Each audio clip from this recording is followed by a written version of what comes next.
Oral questions by members. Member for Kamloops North Thompson. Thank you, Mr. Speaker. Mr. Speaker, yesterday's budget was just more of the same NDP platitudes. There was nothing in it again to make good on the repeated promises by this Premier to make life more affordable in BC. In fact, at a time when we see people shifting their buying habits in grocery stores to store brands and cheaper cuts to try to make their grocery bill and their dollar last, what did we see in the budget yesterday? Increased taxes on home heating, increased taxes on used cars, and a brand new tax on the online marketplace. More NDP taxes, Mr. Speaker, despite the Premier's promise during the election, just this last election, and I will quote him, I know he loves it when he gets asked to actually live up to a campaign promise, but this is what the Premier said in the last election, just a year ago. Our plan does not include any new taxes. We have no intention of raising new taxes, end quote. So when will the Premier start to actually live up to one of his campaign promises and actually start to take steps to make life more affordable for British Columbians instead of adding taxes? Minister of Finance. Thank you. Thank you.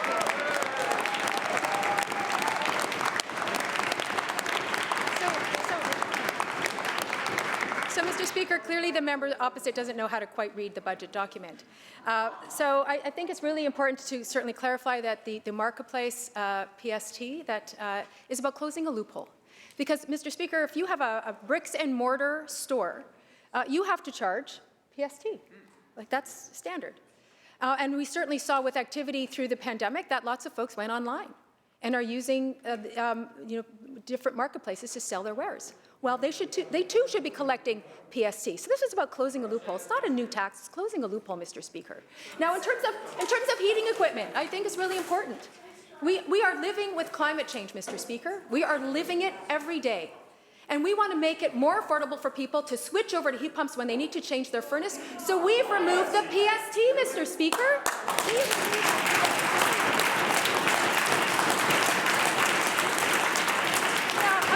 In terms of affordability, now the member did ask and suggest somehow that affordability wasn't something that this government has been taking action on, which is absolutely not the case, Mr. Speaker. And I want to say, I just want to talk about one of the items in which we've addressed affordability, particularly in this budget, Mr. Speaker, and that's about affordable childcare and how that is changing lives, Mr. Speaker. With this budget, Mr. Speaker, at the end of this year, by the end of this year, people with children under the age of 6 will be paying on average $20 a day. That is well on the way up to the end of our 10-year plan, when we will deliver $10 a day, Mr. Speaker.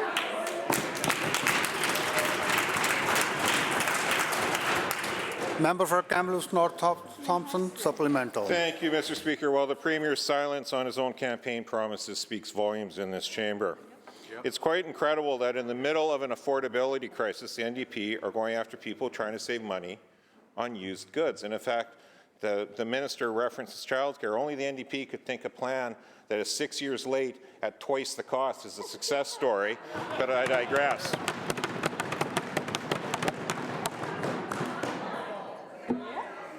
Members, order please. The minister is frankly out of touch. There is the rising cost of housing at all-time highs, record gas prices to couple with record high levels of taxation. Groceries are up, skyrocketing, and nothing to help the most vulnerable keep pace with record high inflation. Please. In fact, the NDP tax increases target those who can actually least afford it. Now, again, I know the Premier and the Minister don't like having their own documents quoted to them, but on page 91 of the budget, it very clearly says, and I quote, individuals involved in private vehicle transactions are more likely to be low to medium income, end quote. So again, why is the Premier doing everything possible under his power to decrease affordability for those on low and middle incomes in this province, as referenced in their own budget book? Minister of Finance. Thank you very much, Mr. Speaker. Well, we've updated reporting requirements to be in line with other provinces in Canada. This is about fixing, again, another loophole. It closes a loophole and prevents tax avoidance, Mr. Speaker. But, Mr. Speaker, again, the members opposite seem to scoff at childcare, and I don't understand what their problem is. They scoff at childcare. Members, question has been asked. Let's listen to the answer. They scoff at childcare and its impact on families. When we put together the first new social program that this province has seen in a generation, we said we would take. We said we would build it out over 10 years, Mr. Speaker, and that's exactly what we've been doing. We have been building it out. We have included a wage enhancement for those workers. We have training seats for early childhood educators. We are building spaces left, right, and centre, Mr. Speaker. More and more keep coming online. We're going to continue down that path towards $10 a day daycare. It'll be $20 by the end of the year, and we're going to keep going until we get to $10 a day, Mr. Speaker.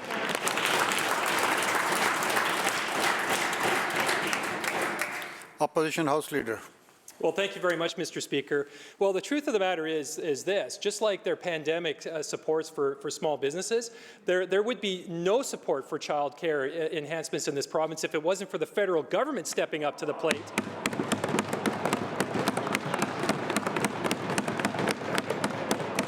And Mr. Speaker, when you hear this government, when people hear this government constantly patting themselves on the back instead of addressing the real affordability challenges that people have, do you know what British Columbians want to say to this Premier? They want to say, give me a break.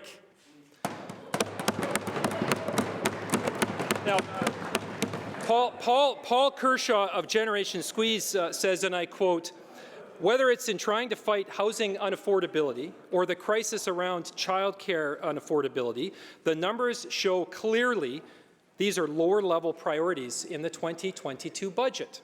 End quote. Mr. Speaker, fighting unaffordability for people is not the priority of this budget. But what was one of the priorities? Making life more affordable for the Premier and for NDP cabinet ministers. You'd think it was a joke until you actually read on page 42 of the budget book, read it with your own eyes, that there is a $20,000 pay raise planned for the Premier and for NDP cabinet ministers. At a time when British Columbians are being hit with higher housing costs, higher rents, higher fuel and grocery costs, higher taxes on heating bills and used cars, higher taxes on online marketplaces, how could the Premier possibly justify providing himself and his cabinet ministers with a $20,000 raise? Minister of Finance. Thank you very much, Mr. Speaker.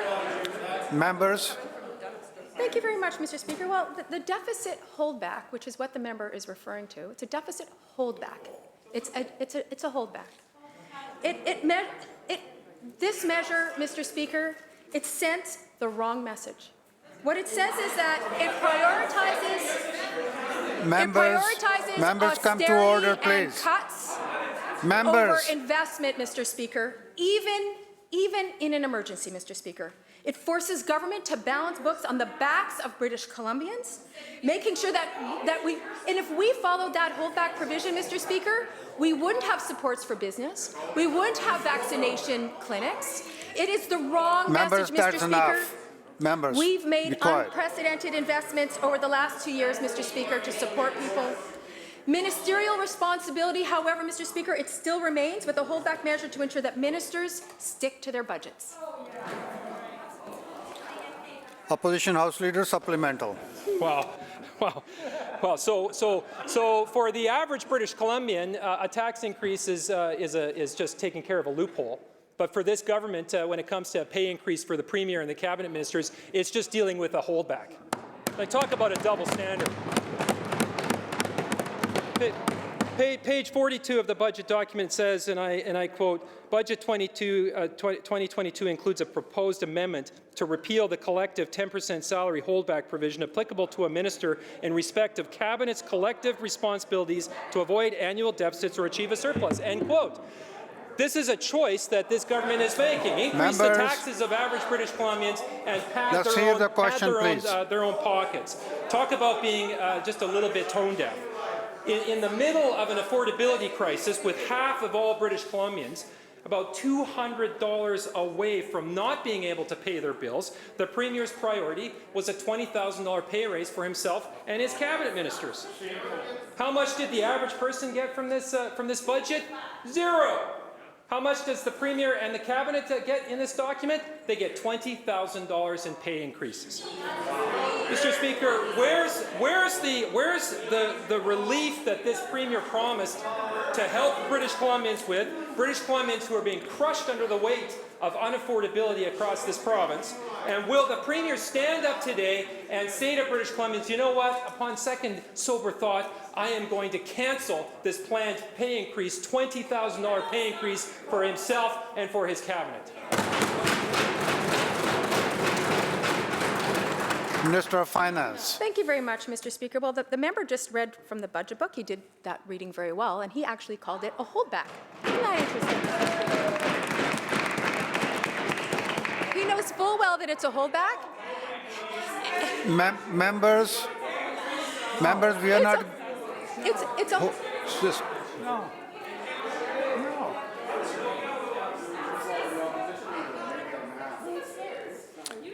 Members, you're wasting your time. Members? The salary is exactly the same. The salary is exactly the same. Members will come to order now. Please. Minister will continue. Thank you very much, Mr. Speaker. And as I've said, the member himself called it a holdback, and it is a holdback that is in place when you have a deficit budget. And the reality is, Mr. Speaker, we chose to support people through the pandemic, and that has resulted in a deficit budget.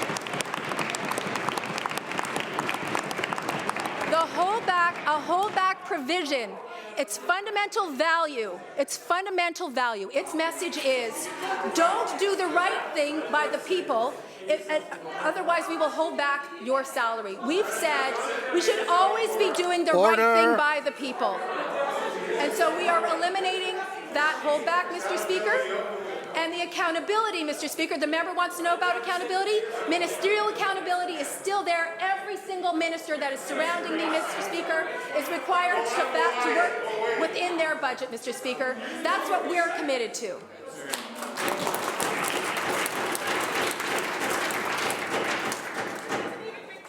Members, we are really going too far. Questions are asked and answers should be provided and vice versa. So let's pay some respect to this institution. All right? Leader of the third party. Thank you, Honourable Speaker. Property tax revenue is expected to grow by an average of 5.2% annually. And according to the budget and fiscal framework, this projection is in line with inflation. It's true that inflation is a problem. According to StatsCan, inflation is the highest it's been since 1991, but those numbers fall short of the grossly inflated prices of housing in BC. BC assessment data released last month showed that housing prices jumped enormously across the province. Some communities saw the average home value increase by 40%, and when homes jump in value, their owners pay more in property taxes, and government benefits from the increased revenues. This government says it cares about the housing crisis, but it is hooked on the funds from the runaway housing market that's leaving so many British Columbians struggling to pay rent, much less be able to get into a home of their own. Through you, Honourable Speaker, to the Minister of Finance, how does this government reconcile the promise to fix the housing crisis with the ongoing reliance on the tax revenue that the crisis generates? Minister of Finance. Thank you, and I want to thank the member for the question. The housing crisis has been with us for some time. We were making some headway before the pandemic, Mr. Speaker. We were seeing some moderation, and that certainly suggested that we were moving in the right direction with our 30-point plan. We know the speculation and vacancy tax certainly made a difference. Not only did it tamper down speculation, but it also turned 18,000 empty units into homes for British Columbians. And I appreciate the member's question. We're continuing to spend $1.2 billion every year to build the kind of housing that British Columbians need. And in fact, in this budget, we accelerated the Community Housing Fund by $100 million to continue on that path to continue to deliver housing for British Columbians that they can afford. Leader of Third Party, supplemental. Thank you, Honourable Speaker. And while I recognize the government has been trying to address the housing crisis, I think British Columbians can acknowledge and see that for many, many people, the crisis is getting worse. But our reliance on problematic revenue sources isn't just limited to housing. It also extends to the other crisis we're experiencing, which is climate change. On page 59 of the budget, it states that revenues from natural gas royalties will decrease because of declining gas prices, but these decreases will be offset by increased production volumes. So let's be clear, this government's so-called climate budget is predicated on increasing the volume of methane and carbon emissions from fracking in British Columbia. After the climate disasters we endured last year, it is business as usual from this government, through you, Honourable Speaker, to the Minister of Energy and Mines. How does he reconcile this government's promise of climate action with their ongoing expansion of publicly funded support for fracking? Minister of Energy and Mines.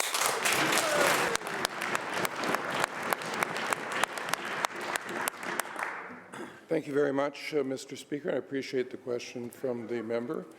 What we have engaged in is a royalty review. It was initiated with a report written by Dr. Jennifer Winter of the University of Calgary, Dr. Nancy Oleweiler of the University of Simon Fraser. They set forward a series of conclusions. There's been a public consultation process, and we've made it very clear that we are going to eliminate outdated, inefficient fossil fuel subsidies. And that report has, we're in process. We will be making an announcement in fairly soon, I hope. And I invite the member to await that announcement. Peace River South. Well, thank you, Mr. Speaker. Look, we've just heard, and we all know that housing has never been more out of reach for most British Columbians than it is now under this NDP government. And what did we learn yesterday? That the NDP is profiting off of the skyrocketing housing prices to the tune of almost $3 billion.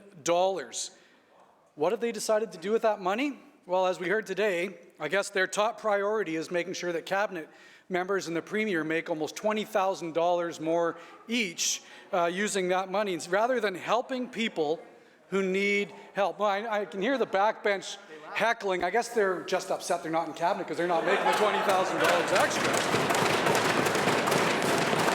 Look, this is the peak of NDP hypocrisy, so it's a real easy one. The Premier has been promising now for 5 years that he is going to lower housing prices, make life more affordable. When is he going to do that rather than trying to make life more affordable just for himself and his cabinet? Minister of Finance. Thank you very much, Mr. Speaker. Well, what I want to say to the member is that in the last 5 years, Mr. Speaker, we've registered more rental homes than in the previous 15 years.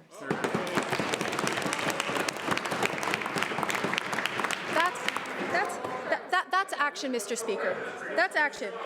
Last year alone, Mr. Speaker, housing starts reached 47,000, an all-time high and 53% greater than the old government's plan. That is action, Mr. Speaker. And Mr. Speaker, we're investing $1.2 billion in housing and homelessness supports every year. That's 3 times the level that was funded in 2017, Mr. Speaker. We're continuing to do the work that needs to be done to make up for the 15 or 16 years of negligence that was left behind by the previous government.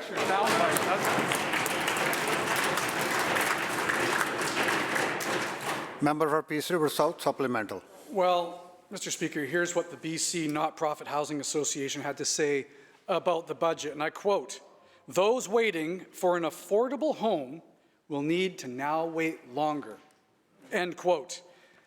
They're also saying that there are 10,000 promised homes in the pipeline. They're sitting there. They're waiting, and guess what? They're unfunded in this budget by the NDP. So the minister can spout off whatever numbers she wants about imaginary houses that must be for imaginary people because nobody's living in them because they're not built. The five years into a 10-year plan, we are halfway through a 10-year plan, and guess what? 5,200 homes have actually been built with people living in them. Real people, exactly. You know, I think what the Premier should have done was added the $20,000 raise into the election platform. It would have been finally an election promise that he came good on. Yeah. So again, why, the Premier can change this. The Premier can easily change this, and so can the Finance Minister. Will they reduce the raise that they are going to get for the Premier and Cabinet and put that money into homes to help people in British Columbia? Minister of Finance.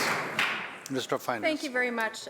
Thank you very much, Mr. Speaker. Well, certainly what we've seen is significant appetite to build the kinds of homes that people can afford, Mr. Speaker. And that's why in this budget, we've accelerated and put in $100 million more into the community housing.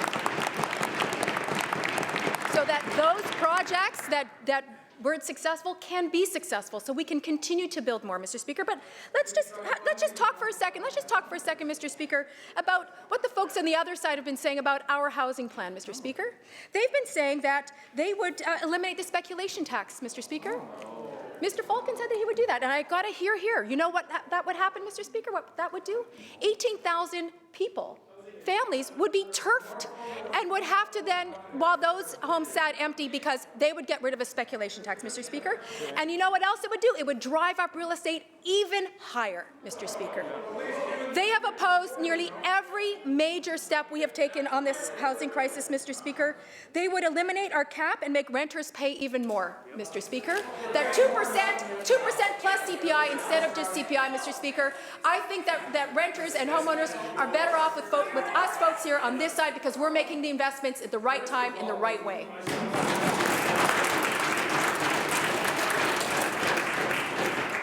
Leader of the Official Opposition. Well, thank you very much. And I guess the Finance Minister can stand in the legislature and basically make it up as she goes along. But let's look at what's... Withdraw. Let's look at what British Columbians are actually facing today. And it's not just the cost of housing. And by the way, for the minister's reference, it used to take 34 years to actually save to buy for a home in Vancouver. In the short time these guys have been in government, they've managed to drive it up to 36 years. So that is one thing they've accomplished on the housing file. But it's not just home ownership, it's actually rental rates in British Columbia. And in fact, there are new statistics from CMHC which show that renting is less affordable than ever under this NDP government. Let's just take a look at what it's costing people who live in Surrey, for example. They are paying $3,200 more a year under this government. Can't wait to hear the minister's answer to that. Let's look at Langley. Langley renters are paying $3,400 more a year, and renters in North Vancouver are paying $4,700 more a year under this government. So last week, when we asked the housing minister about the renters rebate that was promised not only once but twice in big flashy brochures from the Premier during 2 election campaigns, finally someone admitted we're working on it. Well, it's been 5 years of empty promises, the 6th consecutive budget, and guess what? No renters rebate. So maybe the housing minister would like to get on his feet today and explain to British Columbians exactly how long it's going to take for them to work on the renters rebate. Minister of Finance. Well, thank you. very much. Thank you very much, Mr. Speaker. And again, I listened very carefully to the member's question and trying to understand, you know, exactly what is she getting at. Like, what is she getting at, right? Because she's suggesting, Mr. Speaker, she's suggesting that we don't know what we're talking about or something like that. But I have to say, Mr. Speaker, it's the people on the other side. It's the people on the other side who seem to forget that they allowed landlords to increase rents 2% plus CPI. 2% plus CPI, Mr. Speaker. That was the people on the other side. We eliminated that. We eliminated that automatic 2%, Mr. Speaker. So let me tell the members what it saves British Columbians, because that in and of itself has saved hundreds of dollars a year for British Columbians. So a family, a BC family, by eliminating the 2% on the rent hikes, we're reducing costs for families, Mr. Speaker. Cutting this annual rent increase to inflation is saving an average BC family over $1,000 a year on a 2-bedroom, Mr. Speaker. And to be specific, if you live in Surrey, that's $850 a year, Mr. Speaker. And if you live in Kelowna, that's $930 every single year that you're saving because we took action, Mr. Speaker. And Mr. Speaker, it would be so much worse if we hadn't done that, Mr. Speaker. They would be paying, and if you lived in Vancouver, you'd be paying an additional $1,440 a year, Mr. Speaker, because we took action. It is helping families, Mr. Speaker. There is still much more to do, Mr. Speaker. All I can say is thank goodness we took off that 2%, Mr. Speaker, because that would really have devastated families in a way that we couldn't imagine. We got rid of their policy because their policies, frankly, stink.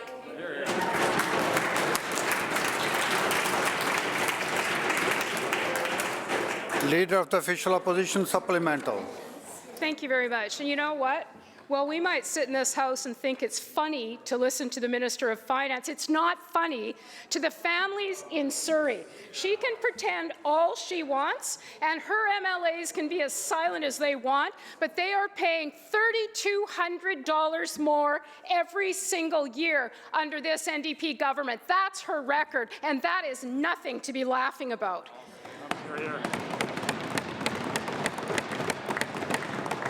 Let's talk about a very simple, very straightforward, very repetitive promise made by this Premier. And it's not the first promise, it's a long list of broken promises. And you know what? It would be so easy for this Premier to have included it in his 6th consecutive budget. He made a promise to the people of British Columbia that life would be more affordable under his government, and he has utterly failed on that promise to British Columbians. He made a promise that renters would receive a $400 rebate. Pretty straight up, straightforward promise. Well, guess what? Right now, if we look at the cost of that rebate, it's probably about $350 now and shrinking as we speak. Saying you're working on it, as the housing minister did last week, is pretty cold comfort if you're a renter in the Tri-Cities, which of course the Minister of Finance represents. They are paying $4,500 more a year in rent under the NDP. Rent is skyrocketing. This is a 2-term government that's done nothing to implement a promise this Premier made not once but twice. When will the Premier deliver on at least that simple, straightforward promise to help renters in British Columbia? Minister of Finance. Thank you very much, Mr. Speaker. Well, we have made lots of promises, Mr. Speaker, and we've kept lots of promises.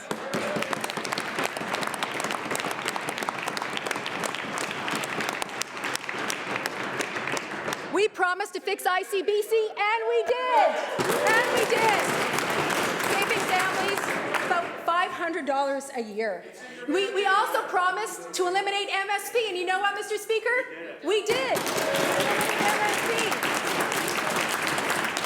We promised, Mr. Speaker, to remove tolls on bridges.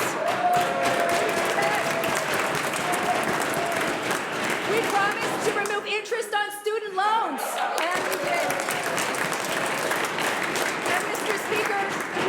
Foster child opportunity benefit of up to $2,600 a year, and we've delivered on that too, Mr. Speaker. I'm very proud of our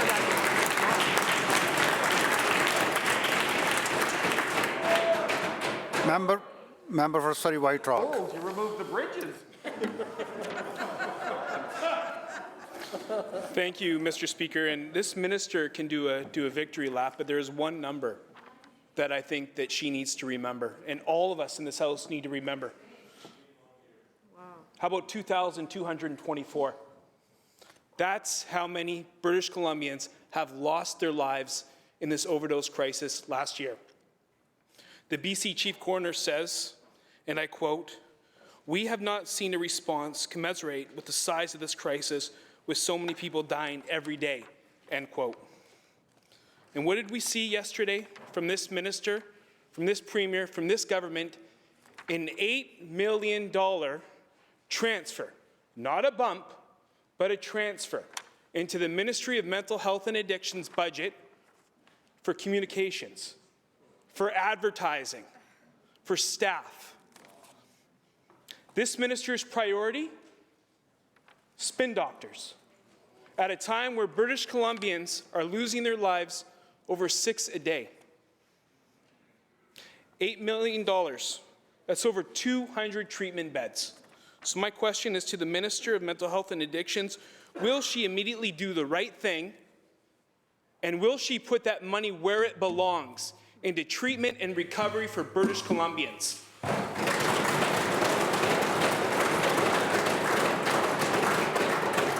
Minister of Finance. Thank you very much, Mr. Speaker. And the tragic loss of life is something that I think everybody in this House thinks about every day. Mr. Speaker, we are spending $375 million every year to put together a mental health and addictions framework that works for people who are most impacted by the opioid crisis, the poison drug supply, who have mental health issues. It used to be, once upon a time, a hodgepodge of services that had no coordination, that had no framework around it. And I'm very proud to be a government that has put laser focus on developing and building out a mental health and addictions a framework and program that makes sense, Mr. Speaker. And that work has been going on for 5 years as we continue to build it out. I want to point out to the member that that's actually not true when he talks about it as a communications piece, and I can break it down for him. The money includes services for people. It includes $6 million for the Community Innovation Fund, which funds community-based actions to combat the toxic drug crisis. And I think that everybody here can really appreciate that people on the ground know what their communities need, and that's what $6 million of that 8 is doing. The other $2 million is for Stop the Stigma public awareness campaign with online and physical advertisements in communities across British Columbia. And I know that everybody here stands up in the face of stigma and challenges it, and that's what that money is going for, Mr. Speaker.